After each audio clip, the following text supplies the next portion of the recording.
Good afternoon, everyone. I'm Tom Putnam, Director of the John F. Kennedy Presidential Library and Museum. On behalf of Tom McNaught, Executive Director of the Kennedy Library Foundation, all of my library and foundation colleagues, and the Edward M. Kennedy Institute for the Senate, I thank you for joining us today. Let me begin by acknowledging the generous underwriters of the Kennedy Library Forums, including lead sponsor Bank of America, Boston Capital, the Lowell Institute, Raytheon, the Boston Foundation, and our media partners, the Boston Globe, WBUR, and NECN. Our purpose today is to hear from Senator Scott Brown about his life as told through his gripping new memoir, so I'm hesitant to say too much in his introduction. But before I share a couple of anecdotes, let me first recognize the Senator's wife, Gail Huff, a familiar face to all of us in Greater Boston, who is here with us today.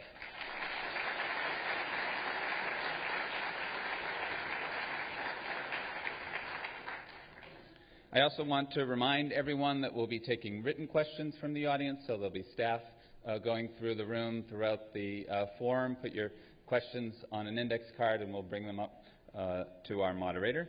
And second, I want to remind everyone that the book is on sale in our bookstore and there'll be a signing immediately following today's forum. My first story ends with one of the Senator's recent punchlines. As you recall, in the main debate during the senatorial campaign, moderator David Gergen asked then State Senator Brown what it felt like to be running for the Kennedy seat in the United States Senate, to which Scott Brown famously replied, it was not the Kennedy seat he was running for, but the people's seat.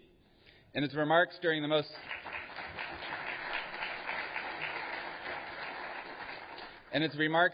recent St. Patrick's Day breakfast, Senator Brown mentioned that he would be appearing here at the Kennedy Library as part of his book tour, or, as he stated, as I like to call it, the People's Library.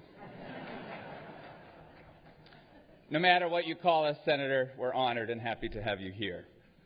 I know that no one has come here today to hear any revelations about my past, but I hope you'll bear with me for a moment. As an Irish kid living in Massachusetts, I was your typical Kennedy Democrat until my family moved to Maine when I was 10, and I came under the tutelage of a wonderful high school teacher who happened to be a moderate Republican. Combine that with the fact that the town we moved to was Kennebunk, and I ended up as the youngest delegate to the 1980 Maine GOP caucus for George H.W. Bush.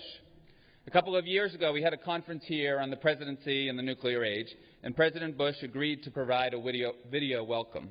His staff, remembering the hours I had logged in as a volunteer at Walker's Point when Ronald Reagan chose George Bush as his vice presidential nominee, included in the president's opening remarks for our conference how delighted he was that the interest in politics and history that he saw in me as a teenager had led me to a leadership role in the presidential library system.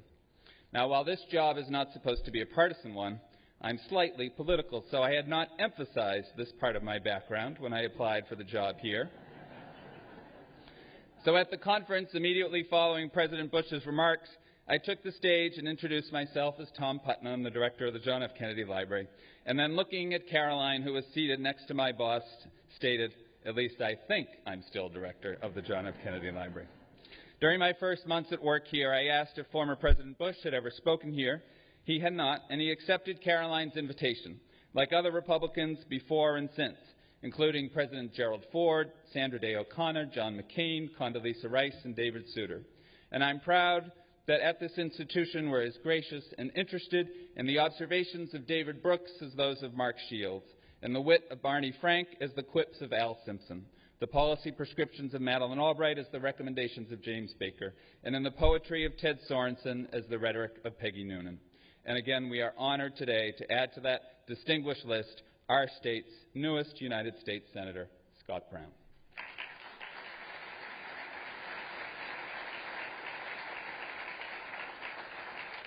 This library is dedicated not only to the memory of our 35th president, but to all those who, through the art of politics, seek to build a better world.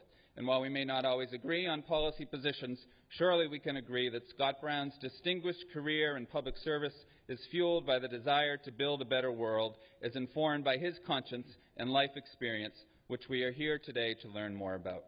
Our moderator this afternoon is Allison King, the Emmy Award-winning political reporter for NECN, where she has worked for the last 16 years, covering 3 presidential elections and countless congressional ones.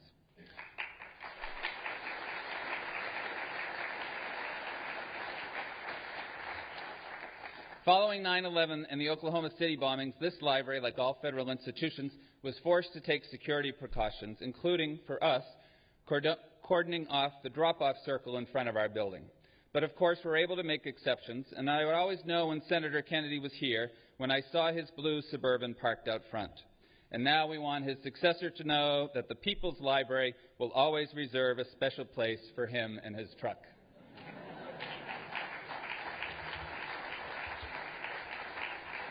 Ladies and gentlemen, please join me in welcoming Allison King and Senator Scott Brown.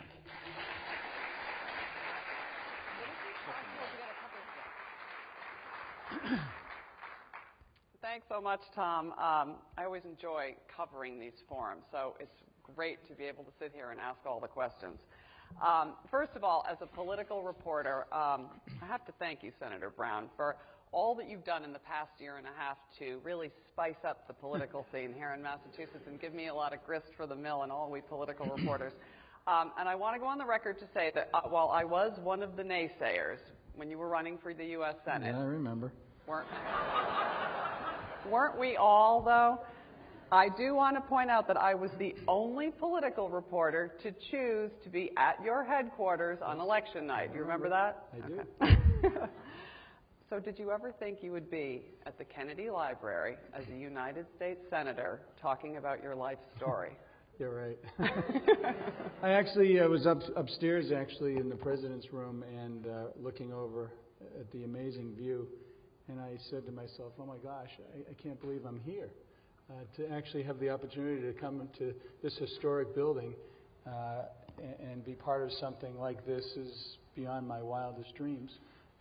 And before I start, I would like to thank, obviously, everybody here at the Kennedy Library for the opportunity, and also, for the way that they've warmly welcomed me. It's felt a little uncomfortable. I still feel uncomfortable talking about a lot of the things, but they said it would be nice, and the fact that you're here, obviously, you've always been very professional and fair, and I truly respect that. So I just want to say thank you to the library staff and the team for making my wife and me feel so warmly welcome. Thank you. Thank you very much. I want to jump right into the book because that is, after all, why we're all here. And I have to say, I'm sure there's a mixed bag of people in here who've read it, who are halfway through it, or who are going to read it. These are all the Republicans in Massachusetts right here. That's it. It's right here in this room. Well, I have to say, I found the book pretty hard to read at times, particularly the chapters about your childhood. And a lot of it has been made about the sexual abuse, which was terrible, and we're going to talk about that in a couple minutes. But I actually found the stories of neglect and abandonment to be even, sort of tougher to read. And for those of you who don't know, I'll give you a couple of the facts. Both parents divorced 3 times. Basically, a completely absentee father. He let you down over and over again as a kid. 3 stepfathers who were horrific, not to mention abusive. Left you to fend for yourself at a young age. Never enough food.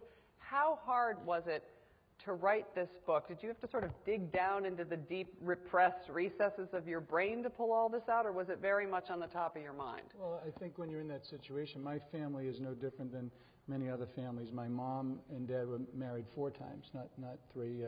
My mom's happily divorced, and my dad's happily married.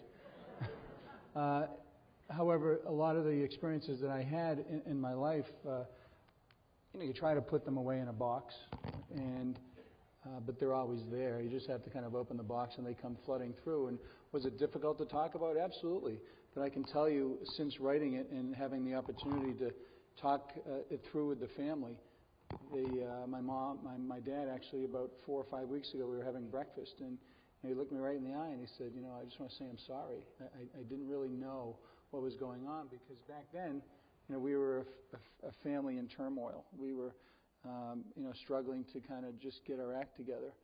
And the first time in, I'm 51 years old, that he actually looked me right in the eye. I could tell he was deadly serious, and it meant a lot. And my mom, the same thing. It was very difficult. Obviously, I put it all out there, but when you do those sorts of things, sometimes it opens the door for further conversation. And you, in fact, then talk about, was that the time you kept calling to come home? and that's when you're at summer camp? I said, yeah, Mom, that was the summer. And she says, oh my gosh, I wish I knew. And yeah, now when I'm 52, it's great to, reflect back and try to change it. But back then, she was having troubles. That's why I was at camp. And so it's been a good process. We're really getting balanced, and it's nice.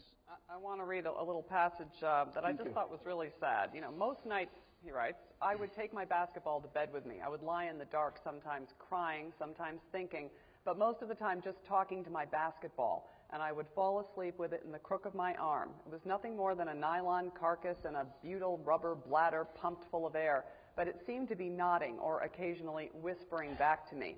A sage sphere listening in the darkness, absorbing my secrets and my despair. I locked myself away under my covers thinking, what's the point? Is this it?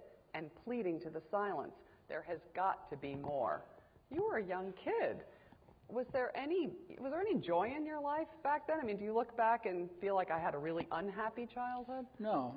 Listen, I had challenges certainly, but there were difficult times, and obviously some more maybe difficult times than other kids my age. But I also had really some great coaches, some good mentors that I was able. That scene lasted probably up till I was 17 years old. I mean, I would do that often until finally you could see the light at the end of the tunnel, that through hard work and having those good mentors with me, and obviously as you'll read or talk about Judge Zoll and others who took an interest. So yeah, of course I had fun, but I was angry. I was angry all the time, and I was looking for ways to kind of lash out. But not for basketball, for me. And for other kids, it's art, it's music, it's soccer, it's baseball. But for me, it was basketball. Well, one of the things that I also couldn't imagine as I was reading this was how your parents must have felt reading this. And you touched on this a little bit, but this is not a flattering portrait of either of them. I mean, your mother seemed completely checked out to some degree, and even resentful, of having to deal with you, to the point where at one time she dropped you off with a sort of a strange sister, and you didn't know how long you were going to be there or why you were, when she was ever coming back. What was that first conversation like with your mother after she read the book? Well, it was obviously difficult for both of us to talk about, but it enabled us to actually talk through that particular situation when I went to stay with one of my relatives, and it gave us an opportunity to say, like, why. Ever tell you? In reflecting, she was a little confused as to why too, because we were a family in transition and we had many challenges. And I know that she did it because she loved me and she wanted me to be safe and cared for. And the fact that, and when you say my mom was neglectful, it wasn't by choice. I mean, you have to understand, back in the early 60s and 70s, it's a different time. She was always working 2, 3, sometimes 4 jobs. Made bad mistakes with her marriages, not because of anything aside from the fact that she was always trying to provide for us. And so I think personally, and it's in my book, that I got my work ethic from my mom. The fact that she would never ever quit. She's still a fighter to this day. And for that, I'm exceedingly grateful. The one quality that she has given both my sister and me is that grit and determination to never, ever, ever quit until it's over. So while she was out there, you say checked out, I say she was challenged with just an amazing amount of burdens. 2 kids, trying to put a roof over her head, battling every day with a whole different, type of lifestyle. A single mom in the 60s and 70s. She throughout it all, she loved us.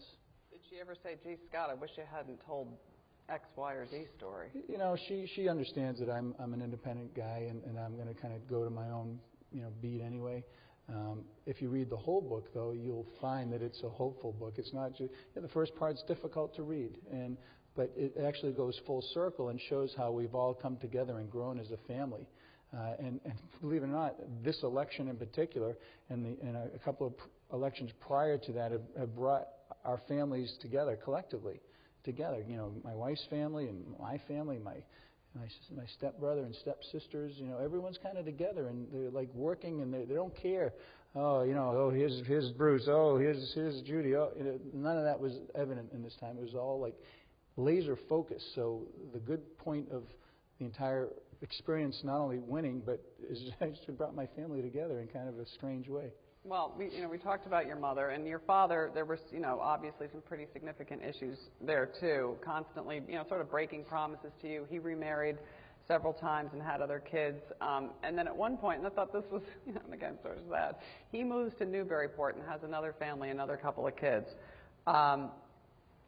Occasionally you were invited to spend the night. It was always on a couch.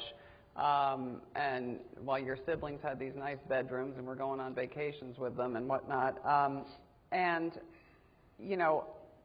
You basically talk about the fact that you felt that there was not one photo in this house of you and that you kind of felt airbrushed out of his life. I mean, same thing with your dad? Has it been, I can't sort of imagine you have a connection with him anymore. Well, you're wrong, because up until I was 23 years old, there was a very loose association. We kind of passing ships. And then when I won the Cosmo picture, the whole Cosmo thing, as many of you remember, and continuously remind me of, actually, when I'm running for re-election, especially, it was a point when I actually felt a little bit more confident, believe it or not, as a man. I was, doing interviews, and I was, kind of just growing up. I was maturing, and I remember saying, and it's in the book, went to my stepbrother's baseball game, and he came and says, I read what you said, the fact that I wasn't there. I said, well, Dad, no offense, it's true, and you got a choice. Either you're in my life or you're out. And, I'm so thankful that he made the decision to say, I'd like to be in your life. And ever since I was 23 years old, we've been building on this relationship, which to this day is rock solid, as actually, culminated to the fact that we went out again, as we go out regularly, and he looked me right in the eye and said, I'm sorry. I mean, what else can you do? My parents have made bad choices. They are the first ones to admit it. But throughout in the entire part of our lives, there was love there, tough love sometimes, different kind of love, but they always, I think, had our best interests at heart when they were kind of wrestling with their own challenges. And my family, like I said, is no different. I think anybody here can relate to having dysfunctional families. And we're a work in progress, and we'll continue to be a work in progress. But the good news is before the book, we were here. Now, after the book, we're like right up here. And we're so much closer. We've been talking about so many different things. I actually got in the mail a packet filled with pictures and letters and explanations of my dad's father and my grandfather and my great-grandfather. I had no idea. You'll read in the book. If you gave me $1 million, I say I don't know who they are. I wouldn't even know them if you showed me a picture. Now I'm telling my kids about my dad's side of the family, and it's really invigorating. And for me as an older man now. Well, let's shift gears. Let's talk about your life of crime. You were quite the serial criminal at ages about 11, 12, 13. You described stealing food, stealing clothes, and other things, that a teen might want. Why did you do this? Did you do this because other kids were doing it? You were desperate? Did you have like a conscience about all this? Well, I wasn't doing it with other kids. No one really knew I was doing it. It's not something I was proud of. It was with the food. It was because I was hungry, and very rarely, we didn't have a whole heck of a lot of food. Even though Mom was working, there was rent, there were car insurance, car payments, babysitters, a whole host of things. And I was at the point, I was 5'10", 11 years old, eating everything in sight. Anyone who has kids knows that you buy the gallons of milk, it's like, it's gone in a minute. And I was playing sports, and I just did it. And did I think about it? Yeah, a lot of times I knew it was wrong, but it was bad decision making, and I certainly regret it. But well, then, one day, of course, at the Liberty Tree Mall, you got caught stealing albums, and you were sent to the ethics. You need to explain what albums are to people. That's right. Oh my God. I think. Well, yes. Big CDs. Yes, those are made of vinyl. Big CDs. And these were of the Led Zeppelin, Rolling Stone variety. Kiss, Led Zeppelin, Black Sabbath. Yeah, I was a hard rocker. So you were caught stealing some albums, and you ended up in Judge Samuel Zoll's courtroom, and you referenced him a minute ago. But I just want to read a little passage here, too, as well. You say, he looked down at me with his massive frame in that big leather chair and threw me a lifeline. He wound his way back to basketball and asked me if my sister and my half-brother and sister came to see me play. Yeah, I answered, a lot of times. They try to. Did they look up to you, he asked? Yeah, they look up to me. I'm the guy who tries to keep everybody together. And he said, wow, that's great. How do you think they'll like seeing you play basketball at the local House of Correction? Because that's where you're going. You're on your way to jail right now, as evidenced by the way you went in and stole those records. You really didn't care about the businesses that had to work hard to pay their employees, and the fact that you took something that wasn't yours, it was as simple as that. I know now how I seemed to Judge Zoll on that morning, lost, poised to go horribly wrong, but with potential. And in those moments, he decided that I was worthy of help. My sentence, as he handed it down, was to write a 1,500-word essay on how I disappointed my brothers and sisters and how I think they would like to see me play basketball in jail.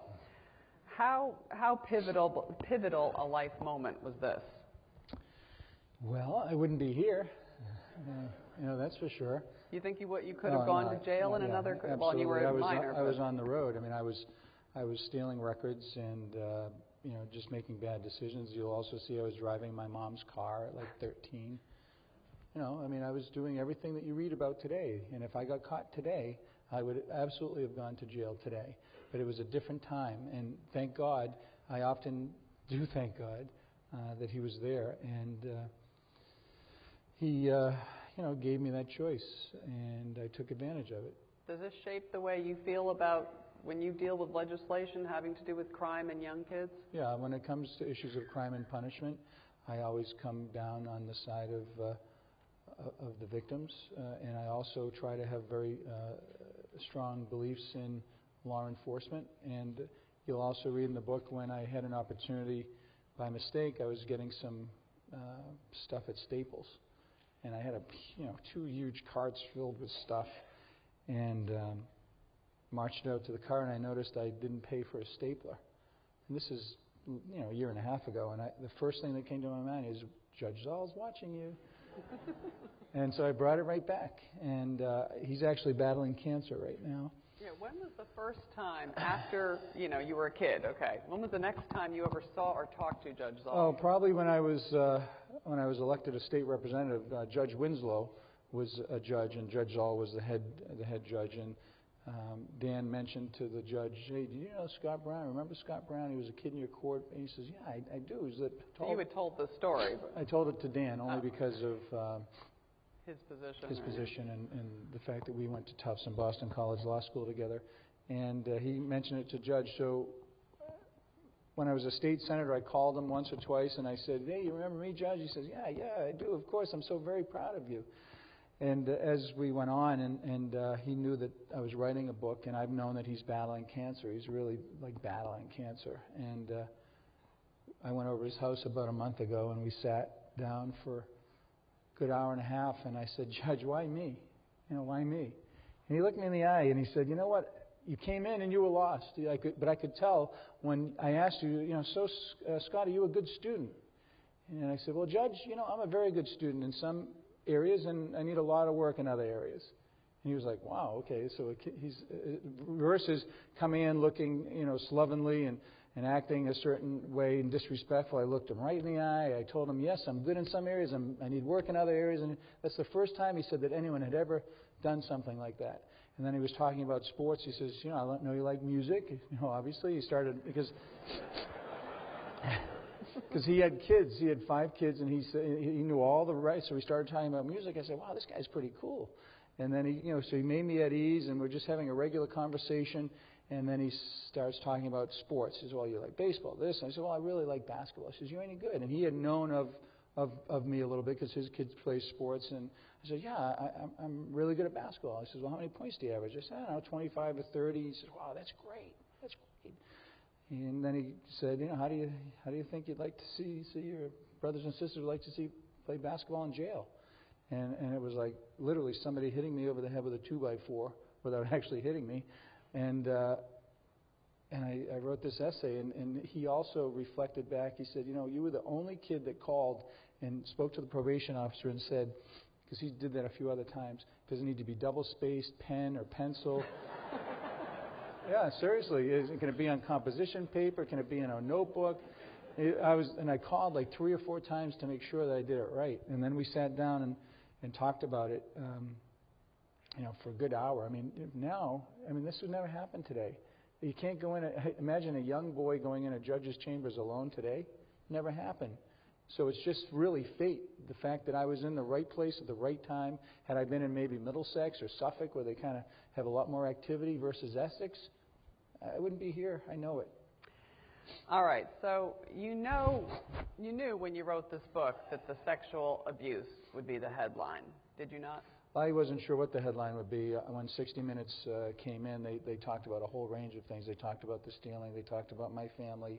And then I remember being in a committee hearing in my office saying, "Oh, you got to come down right now. They're doing the teasing." And I saw the tease, and I guess I was a little naive. I thought they would do a wide range of things. But they didn't. But they didn't, Okay. right. So it happened to you at summer camp. I think you're about 10 years old, by a camp counselor. You thought he was a pretty good guy. And you have said that nothing was consummated, but, he made you touch him, and he said he'd kill you if you told anybody. Did you sort of agonize over whether or not to include this in the book? Yeah, of course. I've been, as I said, you put things in your brain and you kind of put them away and you say, okay, next. While I was dealing with it, I wasn't certainly going to let it hold me back in the things I was going to try to accomplish in my life.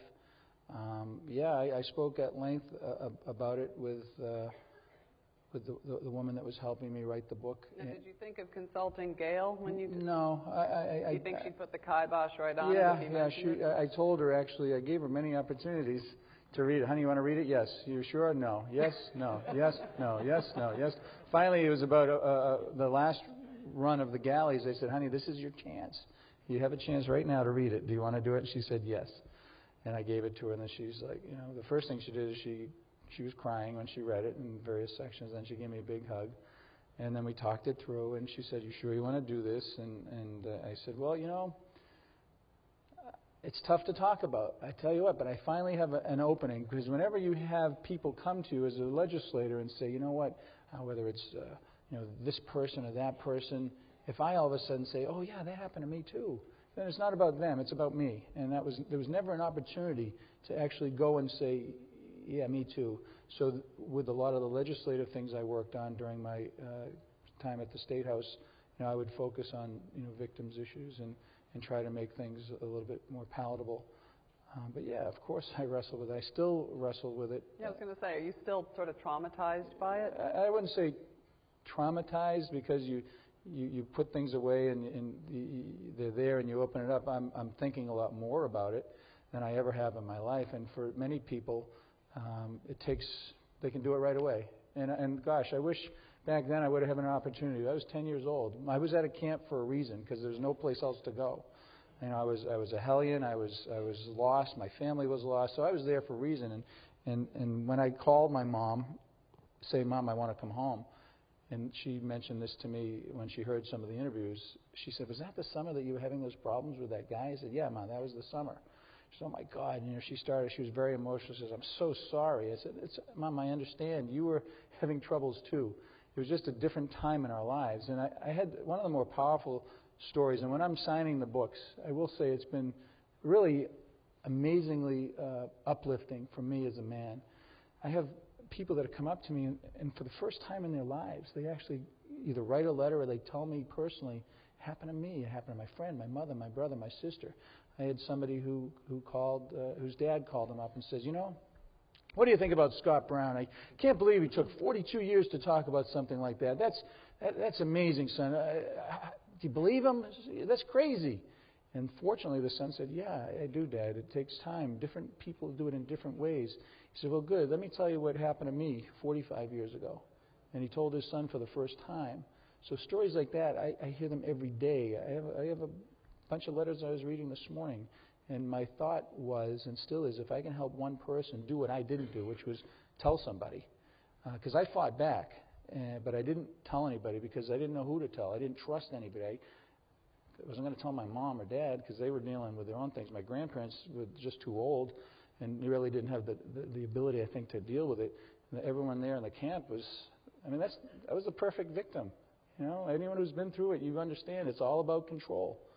And they get that control thing not only through threats, through manipulation, to the constant overbearing, just, you know, I'm watching you, don't tell this person because I'll find out. So you just kind of suck it up. So it sounds like you really don't have any regrets about doing any of this. Yeah. No, not at all. Now, you know you've been criticized for not providing more information about who this guy is, if he's alive and well and out there still committing, you know, assaults. You know, is that a concern of yours? Well, once again, for everybody who has had this happen to them, they deal with these things in their own time. If it was, you know, 5 or 6 or 10 years, yeah, I would do something about it. But 42, 3 years later, you know, I'm still dealing with it. I'm still kind of wrestling with it in my own way. And for people who are kind of leveling that criticism, it tells me that they've never had that experience. They don't know what it feels like. And, you know, if they want another story.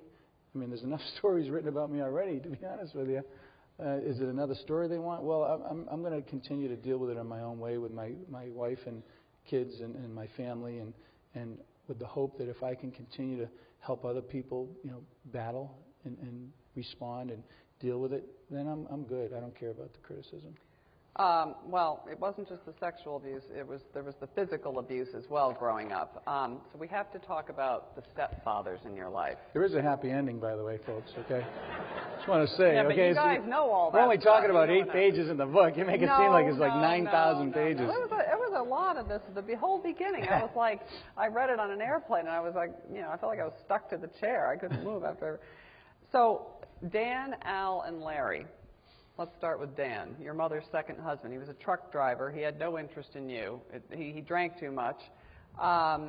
And there was a couple of stories about his, you know, beating you up. One in particular, a big fight between the two of you. He started, you know, you started biting him. He started swinging at you. Him and my mom. Actually. Well, and you intervened. Well, tried to. Yes, tried to is the key, I guess. You know that poem, "Children Learn What They Live." Why didn't that? You know, why didn't? Did you start to go down that road? I mean, we talked a little bit about I've never been physically violent at all. I actually recognize the mistakes of my parents, and I think as a result of that, I've tried to. I remember growing up saying, "I'm not doing that. I'm not doing that. I'm definitely not doing that. I'm going to do that, but I'm going to do that better." And I like that, so I'm going to do that. And I remember, you know, almost like checking it off, you know, as I went through my life. But, yeah, I mean, that was a situation where my mom was getting the crap kicked out of her. You know, it was late at night. Thank God we lived in a duplex, and I heard it. I went running out, and, you know, I was the only guy. I was it. It was me. So I went right at him. I bit him on the inside of the leg, and I held on. I just kept biting and hitting. It was like... At 6 years old, by the way. So, you know, you remember those things. And like I said, fate, thank goodness that we had people living upstairs that called the cops. You know, there was another... horrible stepfather, Larry. You had your own issues with him, and there was more physical abuse. Now, he's come out and said 90% of that was fabricated. Does that make you nuts? No, I wouldn't expect anything. I wouldn't expect anything different. My mom, my sister, and I, you know, lived through that together. And I know my mom and sister felt compelled enough to come out and say, not only could he have written, is everything in the book accurate, he could have written a lot more. And which is true. Have you seen or heard from him in years? No. I don't. Nor do you want to, I imagine. No, I don't. I don't have any scores to settle. This is just a part of my life. It's not the only part of my life, but it was a time in my life that I was, you know, continuing to grow and went through these situations that really I didn't have a heck of a lot of control over. Well, perhaps a better topic that you'd prefer to dwell on is basketball. Needless to say, your love for, your talent for basketball seemed to be a saving grace for you throughout your life, an escape, a sanctuary, an identity. So you talk a lot about it in the book. You know, what was it about basketball? Because you seem, you know, pretty fanatical about it. Well, my dad played. I remember, you'll see in the book there's a picture of me surrounded by my dad's basketball trophies. And I think anybody who has a father or a mother, whether man or woman, always want to be better. And I think, you know, in reflecting back, I think I wanted to be better than my dad. And the fact that I actually had 3 coaches that actually, you know, took a real interest in me and said, wow, you could really do something with your life. And you'll read in the book, the first coach was Brad Simpson. He's was an eighth grade teacher, and his wife was the teacher when I snuck into the summer school. And summer school back then is for kids who didn't do well academically. I wasn't at that point, and I remember my yard was out back, and all the kids were playing in the summer. I said, wow, this is great. So I kind of melded in. I snuck in, and then they're like, who's this kid? But no one really cared because they kept going in and out for recess, and I just kind of walk around like I belonged. And then she came up to me. She says, who are you? I said, I live over there. She says, what are you doing here? I said, I don't know, it looks fun. And to this day, I'm the only kid that she ever had that actually wanted to go to summer school.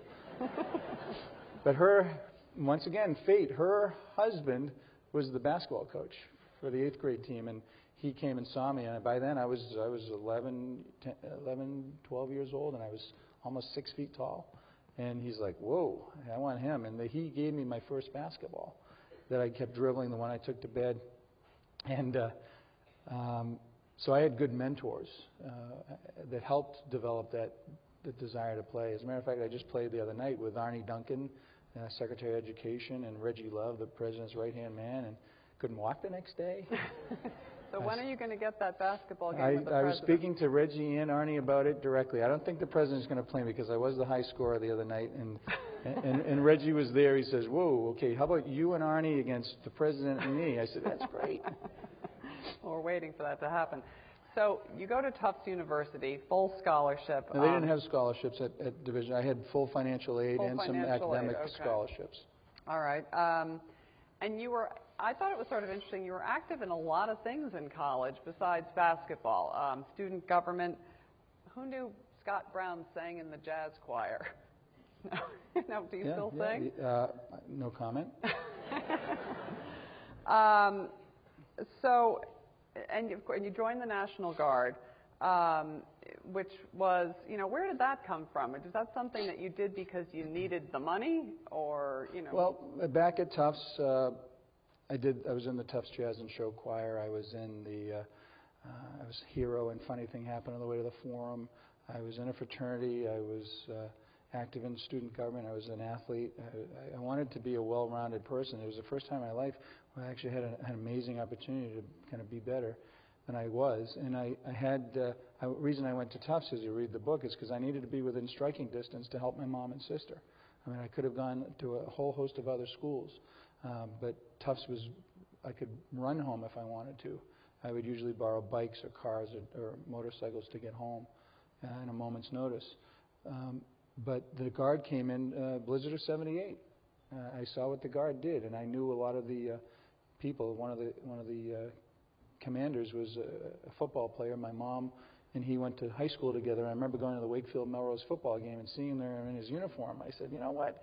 The National Guard did an amazing job. He said, that's great. You want to come down and see the guys? And next thing I know, I'm like signed, sealed, and delivered. So it was really kind of a spontaneous decision. Yeah, absolutely, yeah.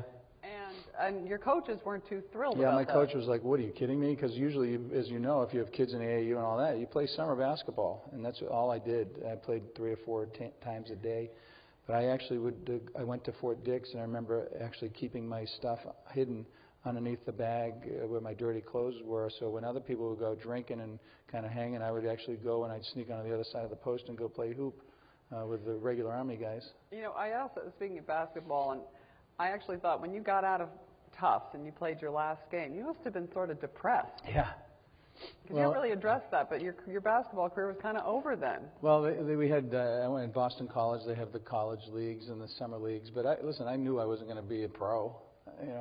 Would you have loved to have gone that route? I still have the dream. I was playing the other night, and I could have sworn I saw Doc Rivers in the stands watching me. But I think anybody who's anybody, I honestly, my wife will joke. She's going to laugh right now. I have this dream that I'm in the garden. I buy a ticket. I'm having a beer with the guys, and they say, you know what? And one person gets hurt, then the other person gets hurt, then then they say, we need another player. We need a 6th man, and we're going to do a raffle, and they call out my number. I'm like, oh my God, this is great. I go down and I suit up and, play like 5 minutes, and I'm like the happiest guy in the world. It's like that movie Eddie with Whoopi Goldberg. She gets to be the coach. Well, I'm like, I get to play. Did you love that your daughter Ayla played at BC? Yeah, both my daughters are hard workers, and during that whole experience after Tuss, I went to Dave Cowan's, Havlicek, Nelson Sanders, Pete Maravich, Calvin Murphy's camps. I got to play with Rudy T. and David Thompson and all those legends. I played with them, so it was just as good. But watching Ayla play was like a carbon copy of everything I learned from all those great coaches and all those camps. I gave to her. And I remember Gail and I were talking about it the other night. She says, "Do you miss seeing Ayla play? And how do you deal with it?" And I said, "You know what? There's only one thing I really remember. I remember going, like many of you probably, I'd come home exhausted, and Ayla's like, Dad, let's go to the gym. We'll go shoot around. We would literally do what I did in the book. We'd go around, we'd open doors, we'd check windows, we'd climb through windows to go into the gym. And we'd shoot around, and I'd say, okay, now you need to do the Mikan drill. And anyone who plays basketball, it's left hand, right hand, left hand, right hand. Okay, now you need to do it in reverse. Basket's behind you, left hand, right hand, left hand, right hand. And she'd always be yelling at me and throwing the ball at me and screaming, why am I doing this? Why am I doing this? Every night she'd come home, right, honey? And she'd be crying, Dad's making me do all these crazy drills. And then I remember her playing North Carolina, and there was 6'9" woman was covering her, and she's 6 foot, soaking wet. She's driving down the lane, and this woman's coming. She's going to stuff her. And Ayla takes one extra dribble and goes up and under and does the reverse layup. And she looks up at me and she goes, ding, ding, ding, ding, it all paid off. Did you ever encourage Ayla or Ariana to go into the military? Actually, Ayla has always had a strong patriotic sense. She just went to Afghanistan about a month ago and performed for the troops in Tajikistan for 2 weeks. And when she came home, she says, Dad, I'm thinking of joining the Marines. Like, excuse me? So why don't you take a week off and we'll figure out. They're both very patriotic. They love this country. They love our men and women who are serving. And I think had West Point or one of the other schools recruited Ayla earlier, she would have gone to one of those. Also, just I want to touch on BC law. Did you decide to go to law school? Was someone encouraging you or supporting you to do that, or did you just? No, I always had a strong. Even when I was doing the whole Cosmo thing, the only reason I did it is because I had no money to pay for law school. I wanted to be a lawyer, period. And I felt... And even in what, freshman year? I think a lot of it had to do with what my mom and we had gone through. The experience I had with Judge Zoll really left a lasting impression, because I knew that there were a lot of good people out there that could really make a difference and actually solve problems. And I wanted to be a family lawyer. And then that just is so crazy, anyone who knows. Ended up, by the time it's over, being a good real estate attorney and enjoying representing, banks and people. When you buy or sell a house, it's usually a happy experience. And I remember, once again, speaking of Gail, so that's it. That's my last divorce. We were literally fighting about pots and pans and fishing rods and tennis. I remember it like it was yesterday. I said, that's it. Done. All right. Well, I want to go on to a topic that, most people aren't really very interested in, but, it was sort of a key part of your life. Cosmo magazine. So your first year... Do you still have that picture on your screensaver? I was a junior in college or a sophomore in college when that came out, so I'm sure I was, checking it out along with every other college student back then. But in any event, your first year in law school, your sister Leanne enters you in Cosmopolitan Magazine's America's Sexiest Man contest, and it comes with this $1,000 prize, which sort of sounds like not a whole lot of money right now, but back then I'm sure it was more like $20,000. It would have paid for almost a full year, half a year of tuition. There you have it, right there. 3 previous winners: Burt Reynolds, James Brown, and Arnold Schwarzenegger. Okay, so we all knew what happened. You won. Is it true that when Helen Gurley Brown, the iconic editor-in-chief of Cosmo magazine, called you, you hung up on her? Yep. I said I thought it was a joke, because I was literally right in the middle of finals, and I thought it was, I have a sense of humor. I try to, at least. My wife and others say it's kind of crazy sometimes, but I thought it was a joke, so I hung up.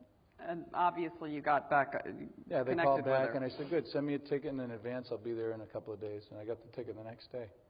So you go to New York for the big Cosmo shoot. The only problem is you claim to have a pizza, beer, and you claim to be in pizza, beer, and popcorn shape, which something tells me is not my version of pizza, beer, and popcorn shape. But in any event, this is what you wrote.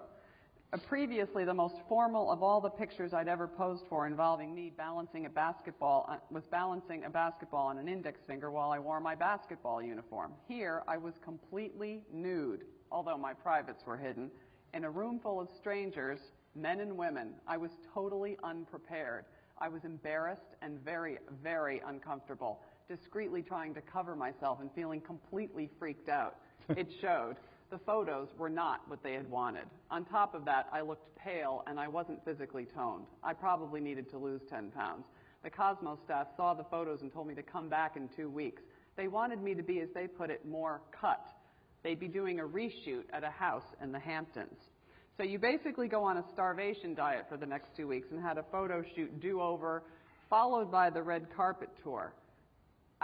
This like kind of blew me away. Here's this guy, we know what your upbringing was like, we know what you've been through, and all of a sudden he's on the Phil Donahue show, the Today Show, Barbara Walters. I mean, what was this like for you? It was like being a United States Senator. It was certainly going from being a law student. The only good part of it is that I had been a law student. I was always the guy that the torts professor picked on. You probably saw Paper Chase with Professor Housley, or I think his name is, always picked on that one guy. I was the guy, so I was very comfortable kind of debating and talking at that point in my life. And I had a sense of humor, but it was nerve-wracking. Just like doing this is somewhat nerve-wracking too. And I tried to handle a lot of things with a good sense of humor and kind of laugh about things, and probably a little bit of a defense mechanism, but I did it to pay for school. And how did that whole tour go? Was it? Well, it was a 32-state tour, and we did all the shows, Evening PM magazines, all Donahue. I actually saw Phil Donahue at the Alfalfa dinner in D.C. with his wife, and reminded him. He says, "I know, I've been following you," and but it was basically a way to pay for law school. Period. I had no other way. There was no other way that I would have paid for law school, and I treated it as a business the whole way through, and enabled us, me to buy, a property, our first condo together, and parlay it into other types of. I've been saving since I was 17 years old. So, in the months that followed, you kind of got swept up into that whole New York City lifestyle of the early 1980s, which obviously meant Studio 54. And you described one night you were taken to the back room of Studio 54, where I think it was the first time you were there, with disco star Rick James holding court. And you wrote, "On the tables around them were piles of cocaine, and draped over their chairs were leggy women with plunging necklines. Someone must have told them who I was, because they called out, pointing to the drugs and the women, 'Hey, Cosmo guy, want some of this? Want some of that?' I shook my head. 'No, I'm good.' And I ordered an orange juice." Okay, first of all, is that true? Yeah, it's definitely true. And secondly, why did you not, partake in all this? Well, I was an athlete, first of all, and it was something I've never really been into. So. Have you ever tried cocaine? No, I've never tried cocaine. But back then, it was part of the culture. And it's not Absolutely. Part of the culture that I was part of, because even though I was in New York, I was still going to law school part-time at Cardozo. I was still in the National Guard when they do drug tests all the time. And I was not about to jeopardize my military training and hopefully my future in the military, and my potential of being a lawyer because of just going out partying. It wasn't worth it. So this sort of wild New York City life by a lot of people. Well, remember, I was doing National Guard. I was doing National Guard. I was still in law school, and even though I was modeling, paying for law school, even though that was happening, I still had a good base of friends around me, who were always there. The kids from Wakefield. We would go to Studio 54. They'd say, "Oh my gosh, I can't believe we're in Studio 54," and we would just go and no different if we were down in Saugus, at the Kowloon or someplace. The same thing, or Boston, or anywhere on Lansdowne Street, same thing. So, you were in law school, you got the military thing going, you got the modeling thing going. Any one of those things could have been, all-consuming. But you got word, you'd been given a training deferment from the National Guard, and you got word that you would either have to go to advanced training or get knocked out of the program. And, it seemed like you were sort of struggling with what to do next with your life or how to move forward. And just at this time, you got invited to a birthday party at Christy Brinkley's birthday party at Studio 54. And you write that the last thing you remember is talking to a New York socialite you met who had gotten you a beer. I'm going to read a little part of this. The next morning... Honey, block your ears. Excuse me, Fran. The next morning, I woke up in a bedroom and didn't know where I was. Slowly, it dawned on me that I was in the socialite's apartment. There were pictures of presidents on the wall, and her assistant was flitting around the rooms, but I had no memory of how I got there, no memory of anything. The whole night was erased, as if someone had slipped something into my drink, which is probably what happened. I dressed and left, walking down Madison Avenue, staring back at my reflection in the window glass, saying, "Who the hell am I?" I looked at myself and did not like the person I was becoming. That morning, I called my military science professor and asked him if the opportunity to go to advanced camp was still open. He said yes. I went back to Boston and I completed all my tests, and 2 weeks later, I was standing on the parade grounds of Fort Bragg being yelled at by drill sergeants. It was the best decision I ever made. So you actually made this conscious decision to say, I'm done with that lifestyle? Yeah. I mean, the whole modeling thing, there was so much money involved. There was the lifestyle. Was it that you weren't really enjoying it anymore? No, listen, I wasn't who I was. It's not how the person. I always very athletic, care about what I put in my body, wanted to make sure that I stayed a good person, and just wasn't who I am, and I figured I'd go and get back on track. Okay, so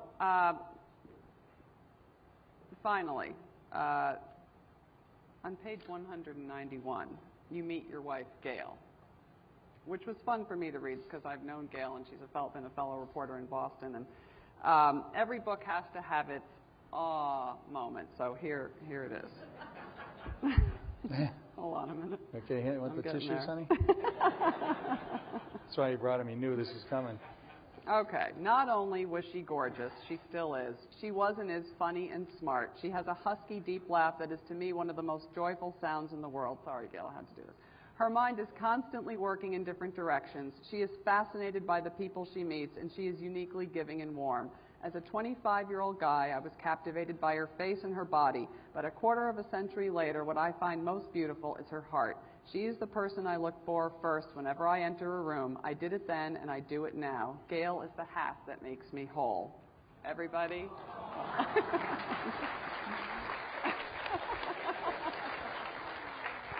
So, I think this is one of the starkest things about this book, for me it was anyway, was that after this miserable childhood, to turn around and then have sort of the model marriage and be have wonderful children, and what's your secret to it? It's easy.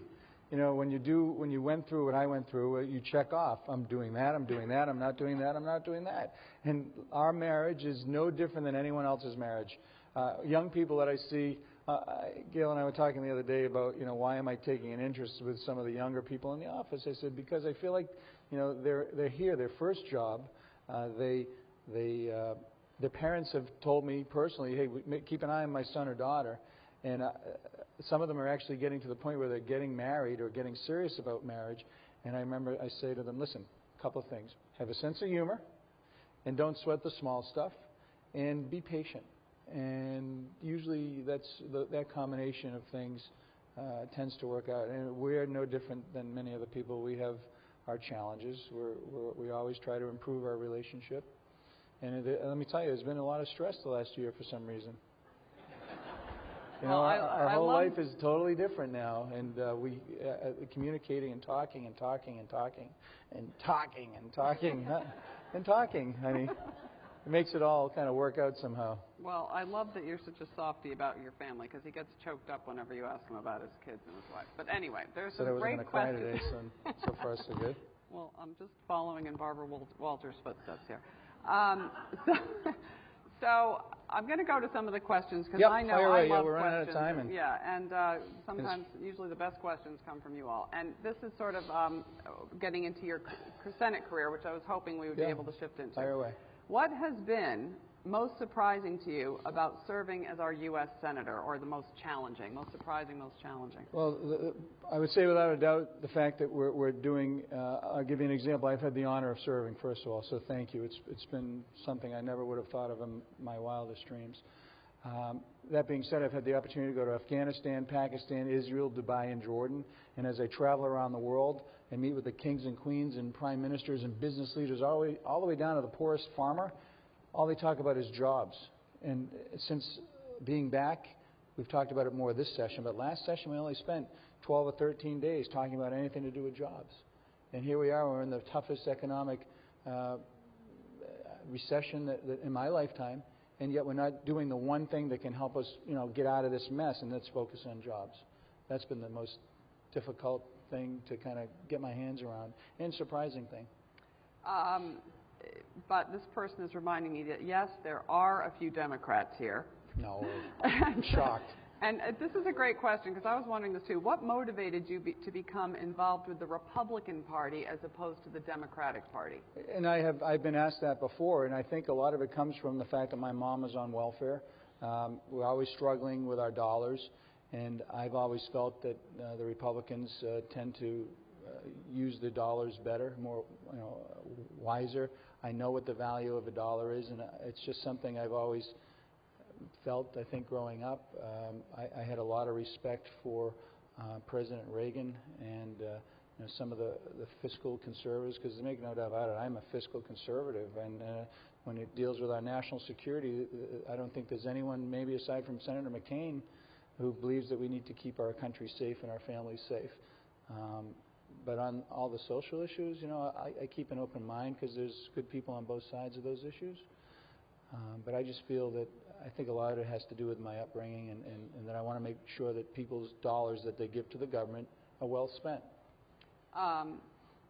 You had said, I think as late as your 20s, that in the book that you never really, politics wasn't on your radar screen. And I know Gail mentioned you're running for U.S. Senate or was it for selectman, I believe it was, in Rentham. Was that when you first, thought of even running for office? Well, it was because when we first moved to Rentham, there was an open assessor position. Somebody had slashed the guy's car or tires or something. I said, oh, that sounds fun.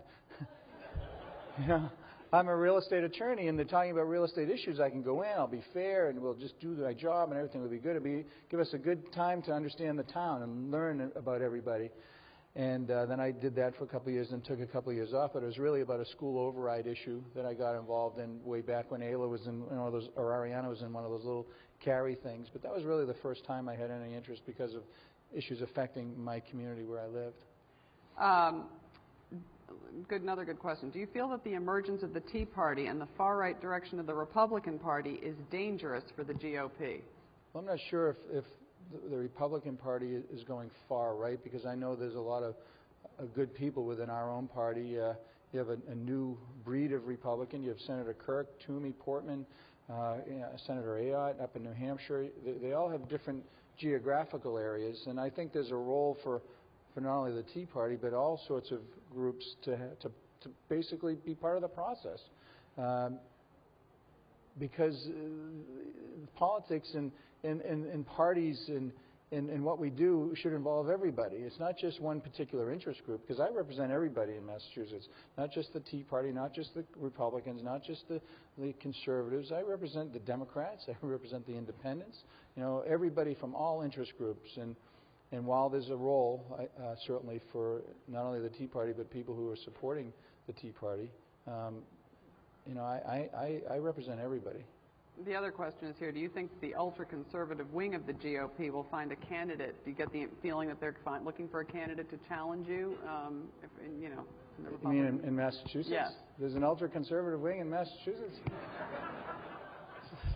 Listen, I'm a Massachusetts Republican, and I'm not focusing on my job right now. 2011 is time to focus on solving problems. Come 2012, folks, we can beat the crap out of each other anytime we want. But right now, we have a perfect opportunity right now to solve problems. And I challenge the president, I challenge my own party, I challenge the majority party, and everybody in between to focus on doing the jobs right now. We can do more later. Another question. Since you have declared your intention to not run for president in 2012, is that firm? Yes. Okay. Would you announce who your... Was that the president of the Lions Club or what? I already did that. Would you be willing to announce who your chosen nominee would be? Well, I think it's too early. Obviously, I don't know who's in. If you want to ask me that question in a month or so, I think everybody is just kind of posturing and poking and prodding to see, doing exploratory committees, etc. I just know that we need to get our economy moving. We have some very real fiscal and financial problems. So whoever it is, I hope they address those things right away. I support your efforts in reaching across the table to work with the Democrats. What do you see as the major roadblocks to others doing the same? Well, don't forget it's a two-way street, folks. It's not just me reaching across the aisle, because I've done it. You've all read about it. But, check the voting records to see how many times that they've reached across to me and us. And it's virtually non-existent. And so I'm encouraging not only my party to do it, but it's like going to a dance. I mean, you can get up there and dance all you want by yourself. But if it's a dance for couples, you need another partner. And so I encourage and challenge members from both parties to do those things. Because you can't tell me. I'll give you an example. We're in the midst of a massive budget stalemate in the last session. Yet in the middle of that, Senator McCaskill and I pushed through with relative ease the Arlington Cemetery bill. Because soldiers are being buried in graves that were inappropriately marked. Some were empty. You've all read about it. We did that in the middle of a logjam, bipartisan, bicameral, in record time. So you can't tell me that you can't get things done. And we did it. So when there's a cause, and to me, I think that the number one cause, listen, it's debt, deficit, taxes, spending, national defense, our security of our kids and families. That's it. That's all we should be talking about right now. And if we miss this opportunity right now with this continuing resolutions, with the debt ceiling, with all of these very important issues, then we are going to have a very difficult time stepping back from the precipice. Because right now, we're in a financial emergency, right now. And we need certainty. Businesses need certainty. Individuals need certainty. You need to know what's next. You need to know what's next. And my role is to, number one, read the bills. Number two is to understand the bills. If I don't, I find a way to do it. Number three is to make sure that if it increases taxes or increases the deficit, I'm not voting for it. And if it is good for Massachusetts, good for the country, and creates jobs, I'm all over it. Hitting those 5 parameters in every single bill that I do. And if you don't understand something I'm doing, folks, just pick up the phone and call. I'll get you the information, not the misinformation that's out there. It's so important to understand what your elected officials are working on right now. In my role, you may not agree with me 100% of the time, but each and every time you know exactly where I stand, exactly what I'm doing. When's the last time you felt good about that sort of thing? So that's my job. Like it or not, that's who I am. I've been that way my whole life. I tell you how it is, and let the chips fall where they may.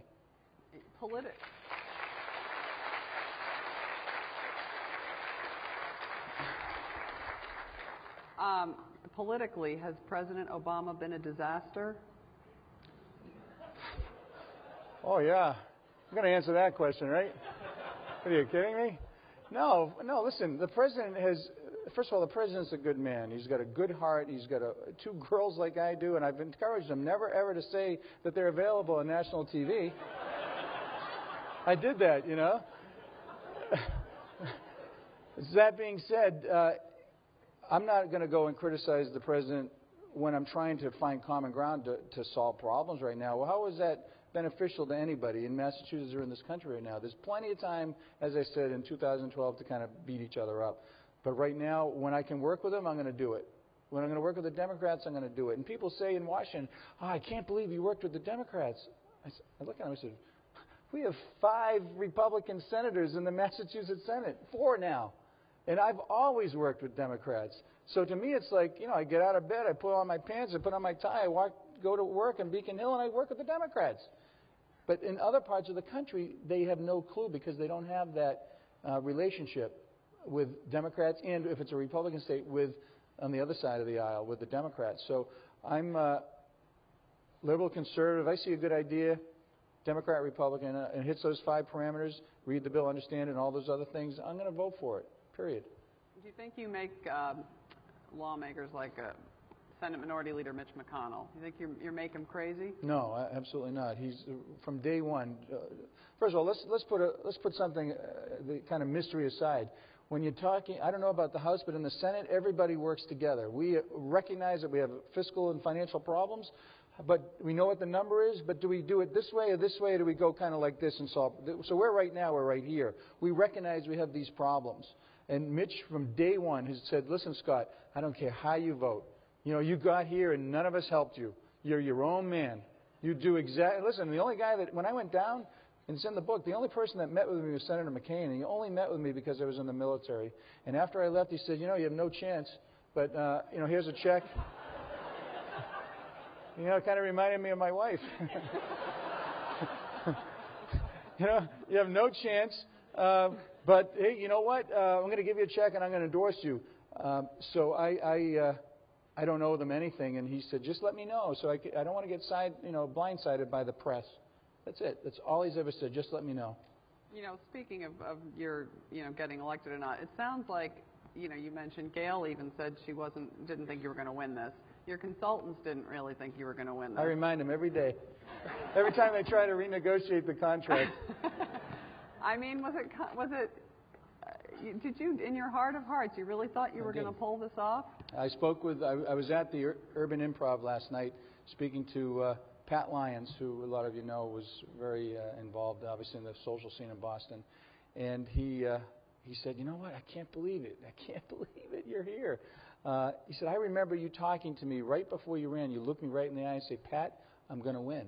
I just feel this energy out there. People are hurting. They're tired of business as usual. They want a choice. They want somebody who's going to tell them how it is, and they're going to work and hit those 5 parameters and be concerned about the spending and the deficit and the taxes and a lot of the, get rid of the partisan BS. And you looked me right in the eye and you said you were going to win. And I tell my wife that and my friends and family all the time. So yeah, I thought I was going to win, and but that's who I am. All right. Well, I'm going to go to another question here. Oh, I do have another question too about the book.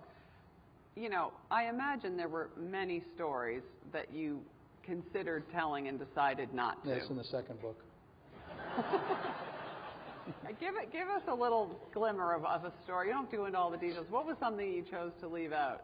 Listen, there's so many parts of a person's life that you go through. I mean, there's so many anecdotes of wonderful times I've had with friends and family that I could have written a lot more, but I wanted to basically touch upon the things that I felt would make a difference and people would really be able to relate to.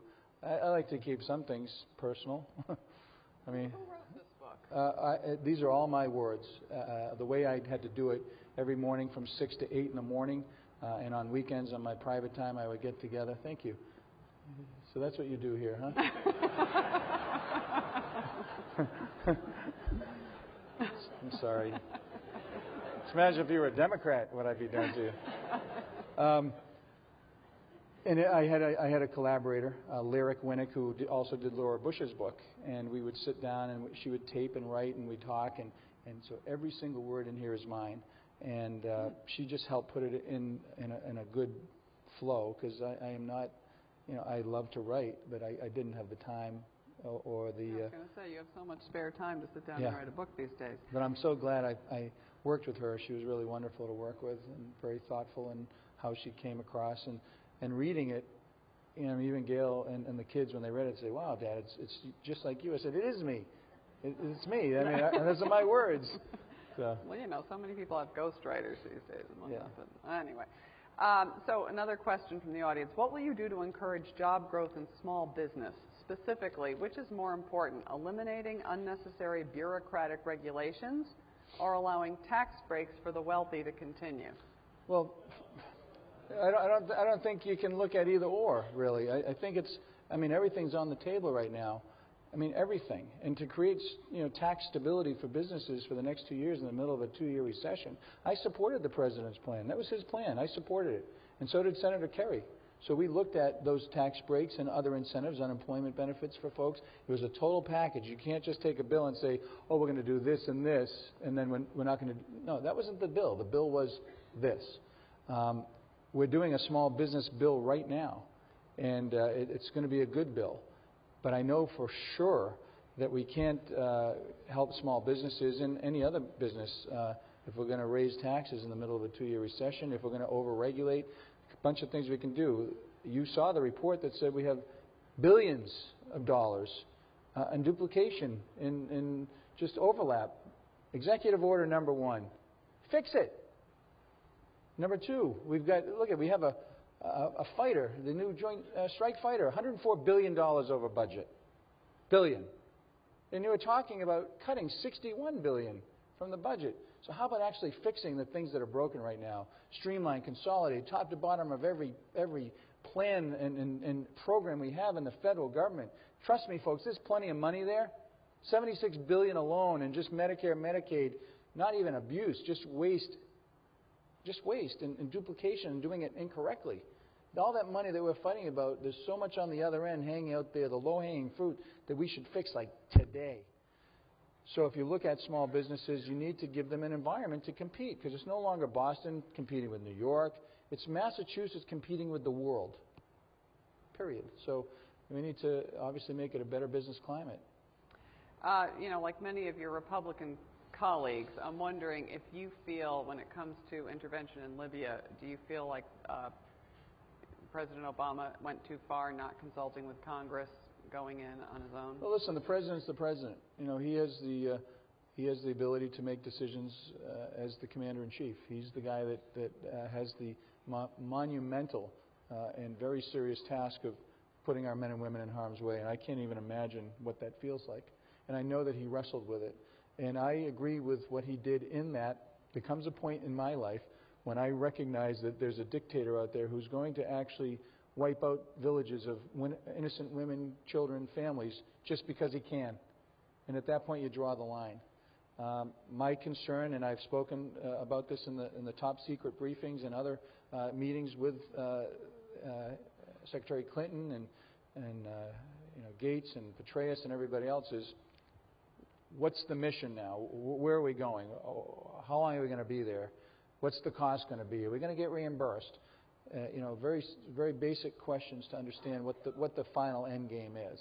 And we're still wrestling with it, but I'm going to give him the benefit of the doubt that he feels, as I feel, that America is a country for good, and that we have an obligation as a country for good to protect those who ask for our help or may not have the ability to protect themselves. It's just who we are as Americans. So.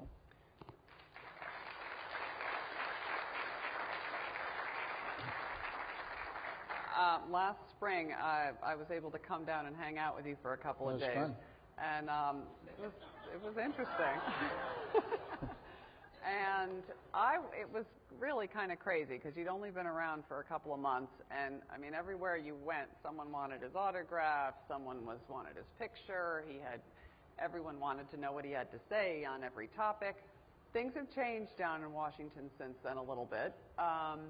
Are things as crazy for you as ever? Yeah, they really are. It's a whole new level of intensity now, because I'm the seasoned senator, and you have a whole new crop of young senators have come in. So if you've seen the movie kind of Old School, remember that movie Old School? Well, I'm kind of the godfather of the new senators, in that role, because they look to me in that I've been there. I've gone through. I've hired staff. I've actually gone to the meetings and gone through a lot of the trials and tribulations that they're just experiencing. So they often come for advice and guidance, and it's really good. We have a staff that can do it and help them. So we actually, it's very hectic. I'm on armed services, homeland security, veterans, and now small business. And we have hearings, subcommittee meetings, top secret briefings. We're always going on and on and on, and leaving at 5, 6 in the morning, coming home at 11, 12 at night every day. every day. And we're home every weekend. Gail and I try to come home every single weekend to obviously, because this is where we live. And when I'm back, I'm visiting businesses. I went out to Assabet Vocational Technical School yesterday. Went out to visit a couple of businesses yesterday, and we try to just understand the challenges of people.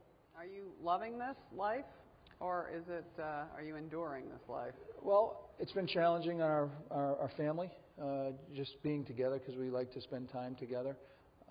But listen, I've been giving, as one of the high elected officials of this country, one of 100 senators, to try to solve our country's problems. I don't think there's any place I'd rather be right now than representing everybody listening and here to try to solve our country's problems. I was given, an opportunity to do something good, and I'm going to spend every waking second of my existence to do something good and make us better and be better and be a better man and give us a better country and challenge my colleagues to do it better. And we owe it to you, to everybody, and that's why I'm in it. And I love it. Well, you got a little glimpse of the heat of when the national parties start paying attention to a race and what happens and the money and the personal attacks and all this kind of stuff that happens on both sides. Are you prepared for what could be, one of the biggest races in the country in 2012 when you run for re-election? Are you dreading that? Listen, as I said, I'm focusing on doing my job. And if I do my job, then the rest will take care of itself. But make no mistake, if you've read my book, you'll understand that I am ready. I'm always ready. I don't take anything for granted. And, the dirty tricks have already started. You read about it yesterday with me and my family. And it's really too bad that we're not focusing on the issues. You want to kind of do the whole gotcha game. And they did it last time, and you say that the parties, no. I didn't run a negative race last year. I didn't do one negative commercial, and I don't plan on doing it again. The parties on both. Yeah, well, I've told the parties to stay out of the race and let me go against the man or woman who's running against me, and let us talk about the issues. You all deserve it. Are you tired right now of all the kind of BS that we go through? Don't you want to know how we're going to solve the problems?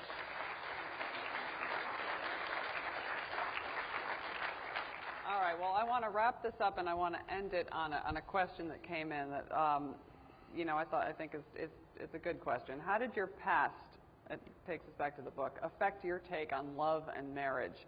Today you have 2 great kids, a wife. You seem so happy. Did you think you would do well in this? Just seen her this morning. Oh, tell us about that. I wanted to go to the gym. She didn't want to go right then, and I'm Mr. Impatient, so. Did you think you would do well in this kind of environment? And what advice would you give to someone else who would experience the same kind of abuse? And that's, I think some people have said, gee, are there lessons to be learned? You don't seem to be pushing any lessons on anyone on this book, but do you think there are you passing advice on? I think the lessons are that regardless of our circumstances, if we have a few good people around us, you can kind of break out of that cycle and have a better experience in life. And I was fortunate. And not unlike many other people, if you give of your time and your money and your effort to make a difference, you never know who you're going to reach and touch and make that difference. It could be mentoring somebody in academics. It could be coaching them in sports or musically or in theater or whatever it is. For me, if I wasn't busy, I needed to be busy. If I'm not busy, even now, I'm almost stir crazy. But right now, if you know people like me, try to reach out and make a difference with them. And I think this part of me, like I said, a lot of these things in here, I'm glad I said it. I feel really good and balanced now. But it's only a small part of me because every day I'm doing something new and different. I've done stuff. Can you imagine Scott Brown from Rentham, right? The truck is right outside. All right, it's got 218,000 miles, and about an hour ago, I was upstairs looking at, the life of the late President Kennedy and his family, and I'm here right now with all of you, and all the people listening, and give me a break. It's overwhelming, but it's also extremely uplifting and gratifying as well. All right, Senator Brown, thanks so much for sitting through all of these questions. Thank you. Thank you very much. Thanks. Senator.